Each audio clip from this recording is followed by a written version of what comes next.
How's it going, everyone? 2016 will forever be known in the history cinematic books as the year of the superhero movie. This year, we were graced with 6 total superhero movies, big budget superhero movies, Marvel vs. DC superhero movies. So there's a lot to talk about. So since I didn't get a chance, unfortunately, because of scheduling conflicts and such, to do an in-depth review, I thought it would be a good idea at the end of the year to take a look back at the best and worst superhero movies of 2016 ranked. So here we go. Number 6 is Batman vs. Superman, Dawn of Justice. I spent a lot of breath talking about how much this movie disappointed me this year, so I'll try to keep it as brief as possible. Ben Affleck's Batman, amazing. Superman, hardly in the movie. Lex Luthor, Jesse Eisenberg's Lex Luthor, horrible, plot convoluted, and it's what happens. It failed as a cinematic experience and a superhero movie. It's what happens when you try to take 5 comic book stories and put them into one movie. Not an epic fail, but just a major disappointment. Number 5 on this list is X-Men Apocalypse. Now, I've been avoiding seeing this movie all year because although I enjoy some of the other X-Men movies, I'm just not a huge X-Men fan, to put it plainly. But I surprisingly had a lot more enjoyment in this movie than I thought it would. I loved all the mutant action, seeing their personality shine. Quicksilver, again, had an awesome action sequence, and Nightcrawler was insane. I love Nightcrawler, love Quicksilver.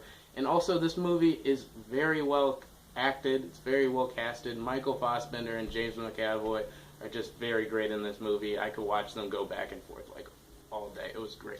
Also, it does a great job of making me want to see more X-Men content. It really did a good job of embracing its lore and putting Easter eggs and hints all over, saying, okay, you guys remember what happened in the past movies, but this is a prequel. So yes, we all know this happens.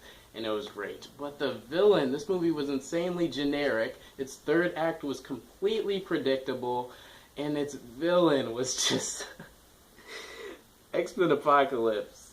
The villain is so laughably bad to me. It's what happens when a secular writer thinks they understand the God of the Bible. So Magneto goes like, who are you? He's like, I've taken many names over the centuries. Ra, Elohim, all this stuff. And then he's supposed to be all-powerful, all-knowing, etc. And then he takes a 1-2 punch from Quicksilver. Come on now. Insanely bad villain. Remember how biblically obsessed Ultron was last year? Alright, take that crap and crank that up 200%. That's basically what Apocalypse was. Just insanely stupid villain to me. So that leaves number 5, X-Men Apocalypse. Definitely enjoyed the action, the mutants, all that. Number 4 is actually Suicide Squad. I wanted this movie to be very great, or at least good. What we got was okay. And, okay, the first act of this movie is everything I want it to be. The first 30 to 40 minutes of this movie is so great. You see the characters interacting. You see them setting up for the different movies.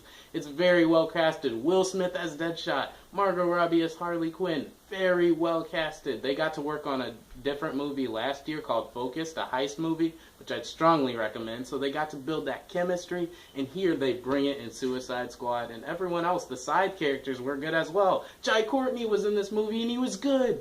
When is Jai Courtney good in anything? He was good in this movie. And also, the soundtrack.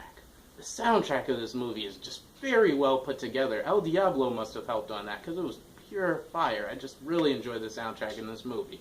But again, like Apocalypse, the action sequences were super generic, but I enjoyed the action sequences in Apocalypse more, but I enjoyed the character interaction a lot more in this one. So I'd give Suicide Squad number 4. It's false advertisement. Jared Leto's Joker, we all knew he couldn't fill the shoes of Heath, so we said, okay, let's try to see if he can be a good Joker in his own right. But his placement in this movie was awkward, and it's like, I want to see you more, but you just weren't done right in this movie. You're hardly in it, but you were in all the trailers just to fill seats. And this villain was just a CGI mess, underdeveloped CGI mess. And its editing was so jarring in the third act, so predictable, just a CGI hole in the sky. We've seen it so many times now, it's just exhausting. That was Suicide Squad, number 4. Number 3 on this list is Doctor Strange, which I have reviewed earlier this year, and I immensely enjoyed it. Benedict Cumberbatch was very likable as Stephen Strange. The action and the visuals were just incredible in this movie. But again, it's again held back by a pretty weak and underdeveloped villain, in my opinion, and a really linear plot that, again, I said I got to predict just by the first trailer. So that leaves number 2 and number 1. Going into this list, I was like, number 2 and number 1? That's going to be... I know what number 1 is. I've known what number 1 is all the way since half a year ago. But just really thinking about not only what these movies are in their own right, but what they did for the superhero genre, I was teeter-totting. I was going back and forth. I was like, wait, number 1 of 2016, number 1 superhero movie of 2016, this is actually going to be kind of hard.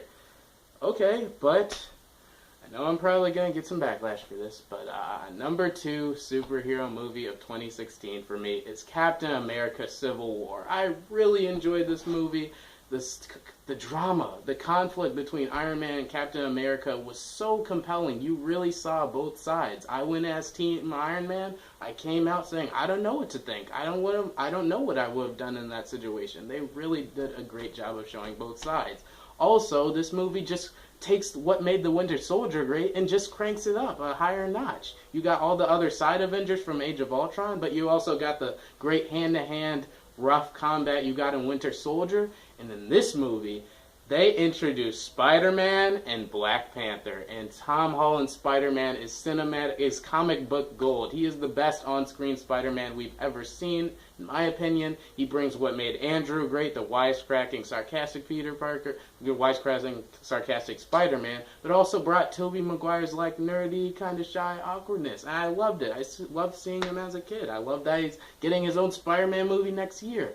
And Chadwick Boseman as Black Panther. Whenever this dude's on screen, it's just amazing. It's just great. He's so wise but calm, but like he knows how to throw down. He knows where he stands in his place in the world. It was just so refreshing to see an African American character. Sorry, Falcon, but Black Panther steals the spotlight.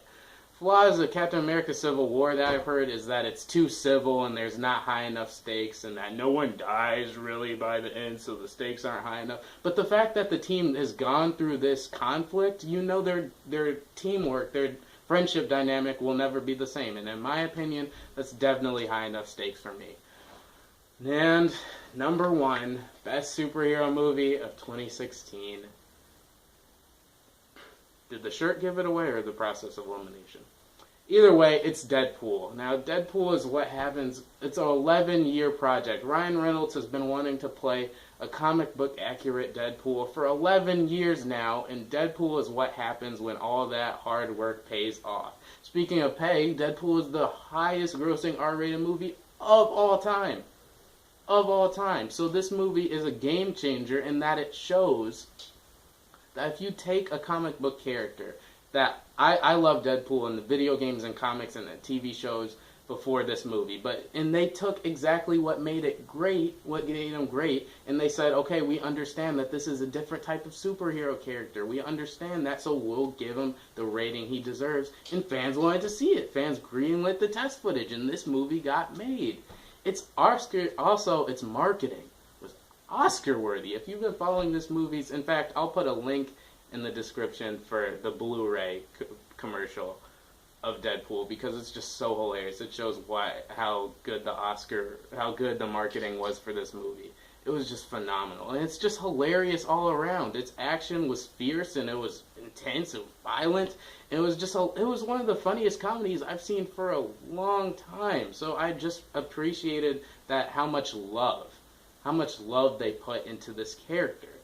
It felt like a superhero love letter, and that's why it's number 1 in my list. I saw this movie Valentine's weekend. I was single. I'm single. I have nothing to do on Valentine's weekend. And I watched Deadpool, and I just felt so loved as a comic book character. You know the poster where he's like, the heart, feel the love. I felt the love as a comic book fan. So that's why Ryan Reynolds was born to play this part. Yeah, some say the plot was linear and the villain was choppy, but can you imagine Deadpool in a complex plot? He'd turn to the camera and say, wow, how'd you guys screw this up? A linear plot for my movie? No, this is my movie. Yes, and while I love this movie, again, I can't recommend it to anyone because just like this movie, the character of Deadpool is not family friendly. He's not for everyone. He's obnoxiously loud. He cusses excessively. He's extremely crude. So he does so in such a insanely funny manner that he says things that everyone's thinking but not allowed to say, and it's just like, wow. And the fourth wall breaks in this movie was just genius as well. So great all-around job as a character. So that's it. That's my list of the top 6 superhero movies of 2016. I didn't count Out of the Shadows or Max Steel. Those aren't big budget, big superhero movies, and they were horrible anyway. But yeah, that's it for me this year. Next year, I should have some pretty great content to go through. It should be a pretty awesome year for superhero movies. We got Guardians of the Galaxy 2. We got another Wolverine movie. We got Spider-Man Homecoming. We got Wonder Woman. And we have Justice League. Now, just because DC did a horrible job this year did mediocre with Suicide Squad, not so great with Batman vs. Superman, I'm still pretty excited at what they have coming for us the next year. So that's going to be it for me, guys, today. Thanks for watching. Please like, share, comment, subscribe. And I'm out for now.